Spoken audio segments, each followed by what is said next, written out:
మామూలుగా సినిమాలలో నటన ఎలా చేస్తారంటే డైరెక్ట్ నటించరు. నటిస్తే ఎలా ఉంటుందో దాన్ని అభినయిస్తారనమాట. ఓకే. అంటే ఇప్పుడు మనం కొండ దగ్గర అరుస్తాం అనుకో, రీసౌండ్ వస్తుంది. అయితే ఆ రీసౌండ్ ఎలా వస్తుందో మళ్ళీ రీసౌండ్ వస్తే ఎలా వస్తుందో అలా చేస్తారంట. అంటే రీసౌండ్ వస్తే ఆ రీసౌండ్‌కు మళ్ళీ రీసౌండ్ ఎలా వస్తుంది? అలా వీడు చేస్తాడు తప్ప నిజంగా చేయడనమాట. అంటే ఇది ఎలా ఉంటుందంటే, ఒక అద్దంలో పులి చూసుకున్నదనుకో, ఆ పులి ఏం చేస్తుంది? ఇంకో పులి అనుకోని దాని మీద గర్జిస్తూ ఉంటుంది. అయితే ఈ పులి ఒరిజినల్ పులి కూడా ఆ అద్దంలో ఉన్న పులి లాంటిదే. ఇది దానిలాగానే గర్జిస్తుంది. అది అద్దంలో ఉన్న పులి. 2 అద్దంలో పులులు ఉంటే ఒకదాన్ని ఒకటి చూసుకొని అరిస్తే ఎలా ఉంటుంది? ఇది ఒరిజినల్ పులి అనుకోని అది ఒరిజినల్ పులి అనుకోని ఇది అరుస్తూ ఉన్నది. కానీ 2 ఫేకే. చూసారా? ఒకదాన్ని ఒకటి ఇట్లా. ఇలా అన్నమాట. నటనతో నటిస్తారు తప్ప ఒరిజినల్‌గా చేయరనమాట. ఇలాగే కెమెరా ముందు కూడా మీరు ఇలాగే మాట్లాడాలన్నమాట. ఒరిజినల్‌గా మాట్లాడొద్దు. మీరు మాట్లాడితే ఎలా ఉంటుందో దాన్ని అభినయించాలి. అది కూడా రియల్‌గా చేయొద్దు. అభినయం ద్వారానే చేయాలన్నమాట. ఓకే. ఇప్పుడు అర్థమైందా? ఇలా మాట్లాడాలంట కెమెరా ముందు. మీరు షార్ట్ ఫిల్మ్స్ తీస్తే అందులో నటన కూడా ఇలాగే చేయాలి. మీరు షార్ట్ ఫిల్మ్స్ కొంచెం ఫాంటసీ చేస్తే ఇలాగే చేయాలి. కంటెంట్ కోసం ఫాంటసీ చేసినా ఇలాగే చేయాలి. కెమెరా ముందు ఒక కంటెంట్ మాట్లాడినా ఇలాగే మాట్లాడాలి.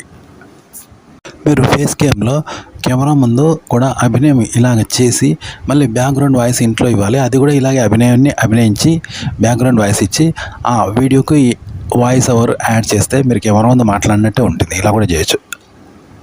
లేదా మీరు నిజంగా ఫేస్ క్యామ్ చేసినా కూడా నిజంగా ఫేస్ క్యామ్ చేయొద్దు.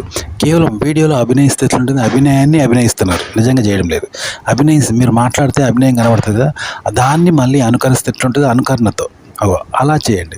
కెమెరా ముందు అలాగే వాయిస్ ఓవర్ కూడా అంతే. డైరెక్ట్ వాయిస్ ఇవ్వకండి. వాయిస్ ఓవర్ ఇస్తే దాన్ని అనుకరిస్తే ఎలా ఉంటుందో దాన్ని అనుకరణగా ఇవ్వండి. ఇలా వీడియో, ఆడియో ఇవ్వండి.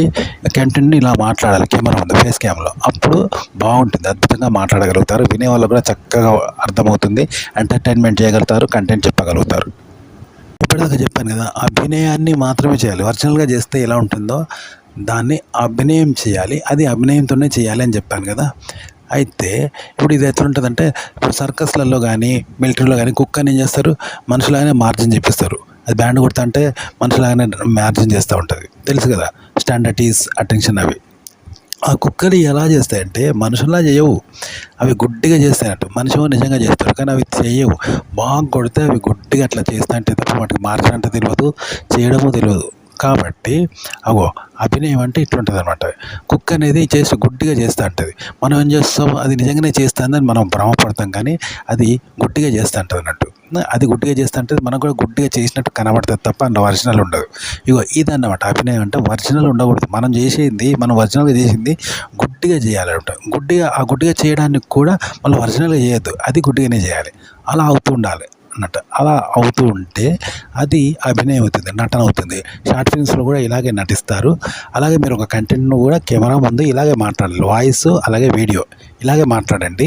ఫేస్ క్యామ్‌లో అద్భుతంగా ఉంటుంది. చక్కగా మాట్లాడగలుగుతారు. వినేవాళ్ళు కూడా చక్కగా వింటారు. మీరు కూడా చక్కగా మాట్లాడగలుగుతారు. పాట కూడా ఇలాగే పాడాలి.